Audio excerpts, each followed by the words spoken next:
শ্রোতা, সেলাই মেশিনের তেল খেয়ে ছোট্ট 2 বছরের শিশু সেলাই মেশিনের তেল খেয়ে, যেটা ঘরের ভেতরে ছিল সেলাই মেশিন, সেটার পাশেই রাখা ছিল এরকম একটি তেলের বোতল।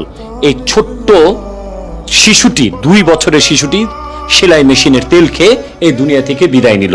হ্যাঁ দর্শক শ্রোতা, এমন একটি মর্মান্তিক ঘটনার কথা আজকে আমি আপনাদেরকে বলবো। তার আগে বলে নিই, আপনারা যারা আছেন, বড়রা যারা ফেসবুকটায় ভিডিওটা দেখছেন, সবাই এই পরিবারটার জন্য দোয়া করবেন। মা বাবা যেন অবশ্যই আল্লাহ এই শোকটা যেন সইতে পারে। আর পাশাপাশি এই ভিডিওটা সবাই শেয়ার করে দিবেন, যেন সবাই সতর্ক থাকে।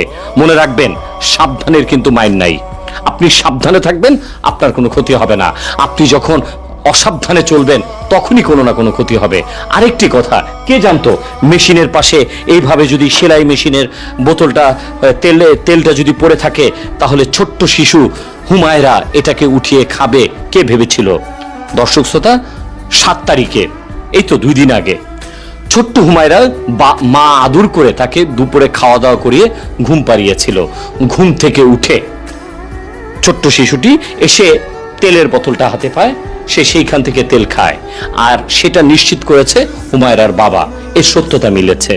যাই হোক, সে তেলটি খাওয়ার পর গুরুতর অসুস্থ হয়ে পড়ে হুমায়রা অসুস্থ হয়ে যাওয়ার পর তাৎক্ষণিক তাকে স্থানীয় একটি হাসপাতালে নেওয়া হয়। সে হাসপাতালে নেওয়ার পর খুবই গুরুতর অবস্থা হয়ে গেলে সদর হাসপাতালে তাকে নিয়ে যেতে বলে। আর সেই সদর হাসপাতালে গিয়ে ছোট্ট শিশুটি আর বেঁচে ফিরতে পারেনি, কারণ বিষাক্ত তেল খেয়ে ফেলেছে। দর্শক, এটা কি তার মা বাবা ভেবেছিল কখনো মেশিনের পাশে যদি একটি তেল থাকতো, সেই তেলটা ছোট্ট বাচ্চা যদি জুস মনে করে বা যে কোনো কিছু মনে করে যদি খেয়ে ফেলে, এই দুনিয়া থেকে চলে যেত? তাহলে অবশ্যই বাবা মা এই বোতলটা রাখতো না।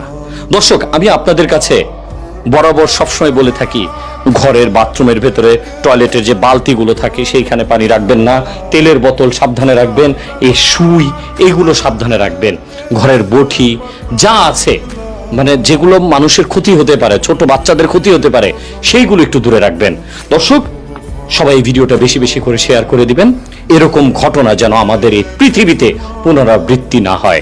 প্রত্যেকটা মায়ের কোল যেন ভরা থাকে, প্রত্যেকটা মা এবং বাবা যেন শান্তিতে সন্তানকে লালন পালন করতে পারে।